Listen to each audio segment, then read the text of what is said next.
I don't read any of the tech sites anymore, just as an FYI. You know why? Because they don't solve problems. They don't actually solve customer problems. What they do is they provide a massive distraction.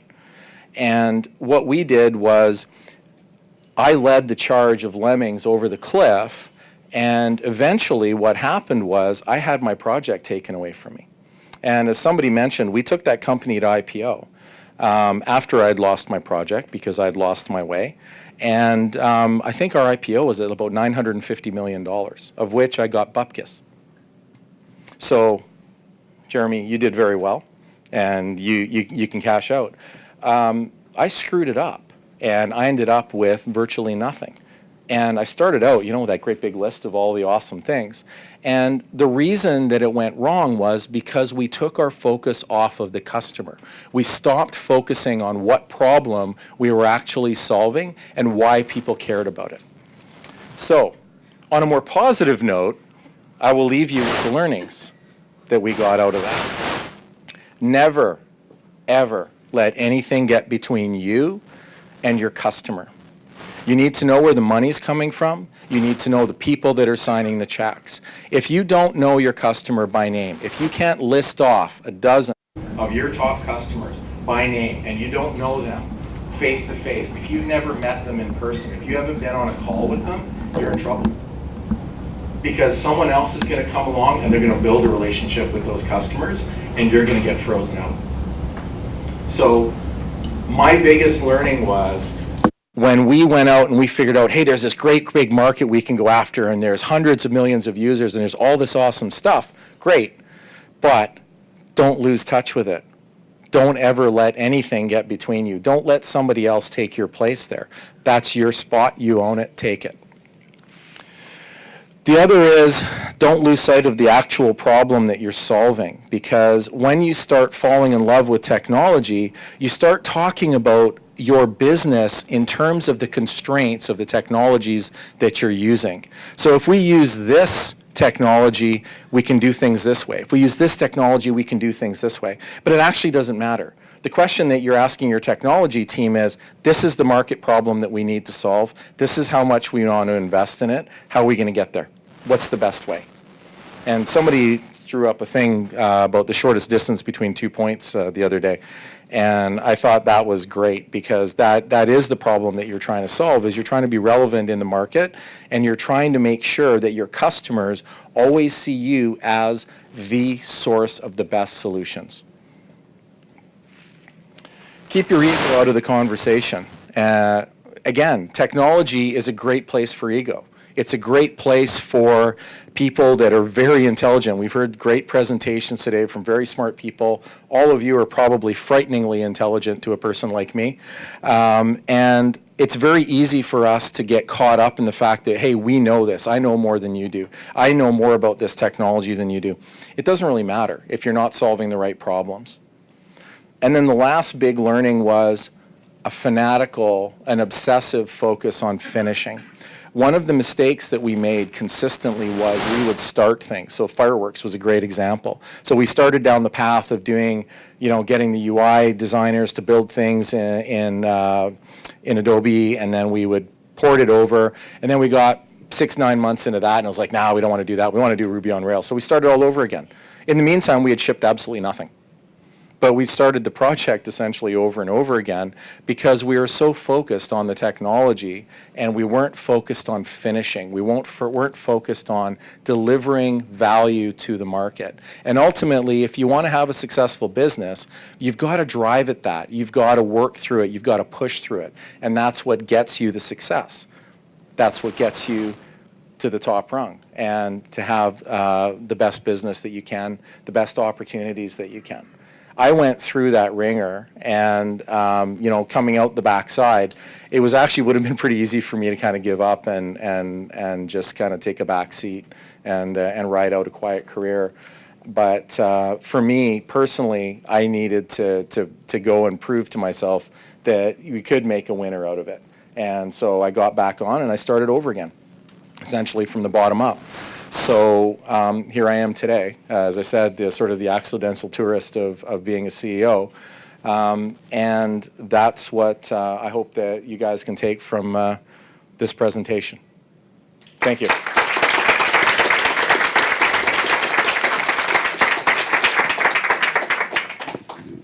Thank you. Any questions on this side of the room? What? Oh my God, I have so many. Everyone's asleep. No? Oh, Jeremy. Okay, you can start. Anyone but you. Yeah, very, very. I love the message, and I think it's really important. How do you currently at PayByPhone stay in touch with that customer as a CEO and make sure you're as relevant in the conversations as possible? Great question. So I hit super elite status on Air Canada in June, I think, this year. And the reason for that is we have customers throughout North America. We have customers in the United Kingdom. We have customers in France. And this isn't plugging the company, by the way, but for those of you who live in Vancouver and have lived here for a while, you would have seen the announcement that we just re-signed Vancouver for 10 years. And it took me, thank you. It took me about a year to work through that deal. And at the same time, I'm doing parallel things with customers in, Paris.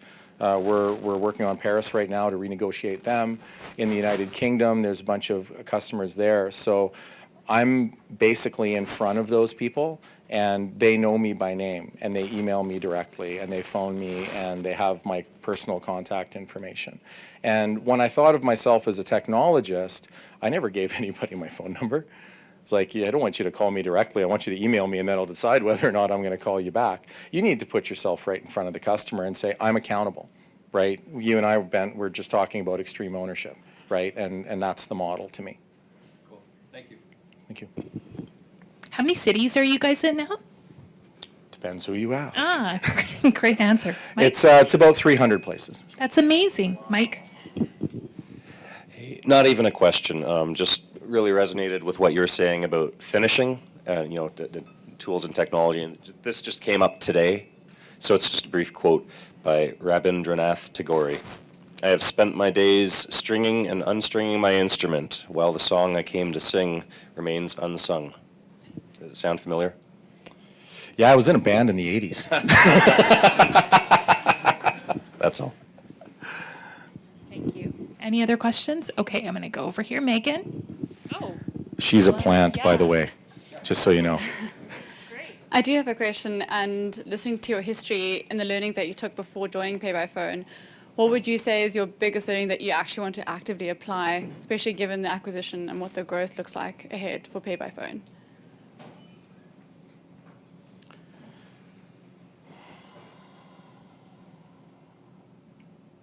Tough question. So I'm going to answer your question, and then I'm going to totally troll you. So the actual learning for me, personally, for myself, was there's always another gear. And this was like a thing that actually scared me a little bit for a while, because you kept getting busier and busier, and your workload goes up, and you're like, I can't manage this. And then you break through, and you're like, oh, actually, that's easy. And then you do it again, and you do it again, and you keep going. And when I became the CEO, it was one of the few times I've been promoted where I didn't go, oh, crap. Now what do I do? Because I feel comfortable with being uncomfortable, and that there's always that next gear available if you're mentally prepared to make the commitments to yourself. So that's kind of my answer to that. Now, Megan actually works for me now, but I just want to troll her a little bit, because people up here were coming up and asking about jobs. Megan emailed me out of the blue directly and said, I want a job. And I said, what was it, like 2 hours, right? Meet me in 2 hours at Starbucks.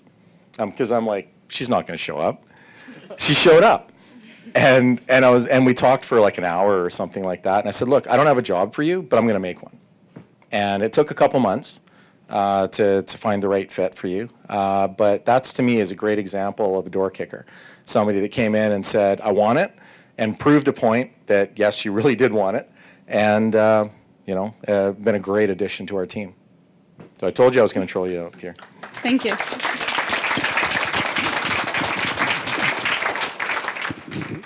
Amazing.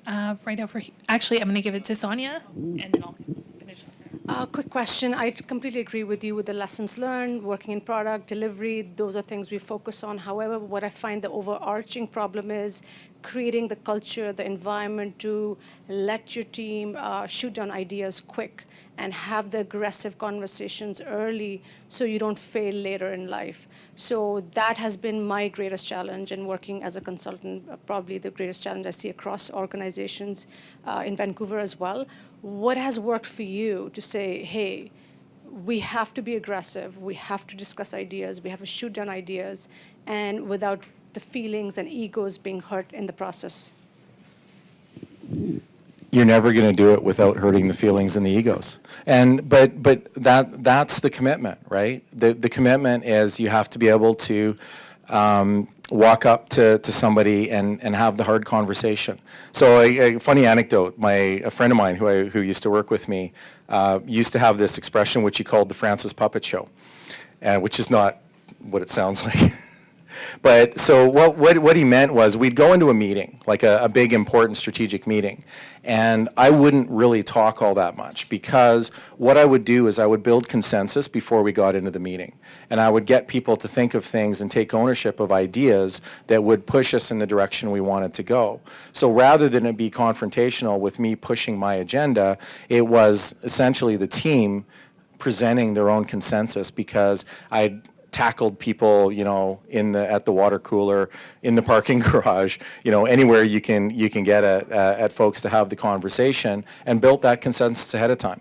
And that way it is a less confrontational thing, but still sometimes you're going to have to stand up and say, look, that isn't what we're going to do, and here's the reasons why, and have that harder conversation.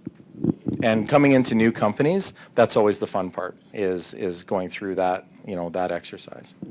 You sound like a politician, kind of like a. Last question is Remy. So I think it's really interesting because you've lived on both sides of what can be warring factions inside of a company, which is the customer facing and the product building, who don't typically face the customer. And someone with your background is very adept for bridging that gap in that you have a technical background and then you're also customer facing. But a lot of times the salespeople, the customer success people, I've been in there, were not technical. And the divide or the warring of the factions comes when we come back and we're like, we've talked to the customers, they want this. And the product team who doesn't talk to the customer goes, well, both you and the customers are idiots. And sometimes we are, and sometimes we're not. And the most skilled people that I've seen are CEOs like yourself who have both, right? You know the product world enough, you know the technical world enough, you know the customer world enough that you know when those kernels are correct. But many of us in the junior and intermediate levels are one or the other. And so I'm wondering if you have any tips for those two sides to get along better and how they can communicate with each other better when you are either just a siloed product person who doesn't talk to customers or someone who only talks to customers and doesn't understand the technical complexities of the demands you're making of the product team. You could end up with a really, really long answer to that, so I'm going to try and be concise as possible with it. When I first got into technology, I made friends with the salespeople, and I went and learned how they were motivated and how they were measured and what their pressure points were. And I will tell you, if you've never been a salesperson out in front of a customer in God knows where, Bismarck, North Dakota, with no product documentation, demoing something, and then you get questions that are difficult to answer because of the way the product was implemented, all these kind of things. Everyone in the business has a tension to their role. If you understand what their tension is, what that pressure is, and you empathize with that, then you build a connection. And then that connection becomes very strong. And you just keep doing that through your organization. It's like concentric circles. and you keep building that up. It's a consensus. We're all trying to solve the same problem. When you get down to the, there's like the immaturity in a lot of organizations around, why is that junior guy a sales director or a VP of sales? Nobody reports to that person. Or it's the salespeople going, I don't understand these technology people. They don't have to fly on airplanes. They don't have to do this. They don't have to do that. And they only work like 8 hours a day, and I'm on the road, 6 weeks out of 7. So everybody has attention to their role. What you have to do is be sympathetic, empathetic, and understand that, and you have to show it. Like, you have to actually have the conversation. You have to connect with those people, and it's on you to do it. It's not on them. It's on you. If you want to be the difference maker, if you want to be somebody that actually makes a difference in your business, you go build those connections. You start building those bridges. Don't wait for somebody else to do it. It's your job. So that's my really short answer to it.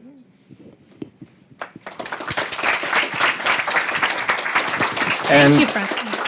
thank you for hearing me out, and thank you for inviting me. I really appreciate it. Thank you And so much, Francis. The speakers were fantastic. I really enjoyed being here. I love this closing act. Thank you again. A warm, warm round of applause for all the speakers. Francis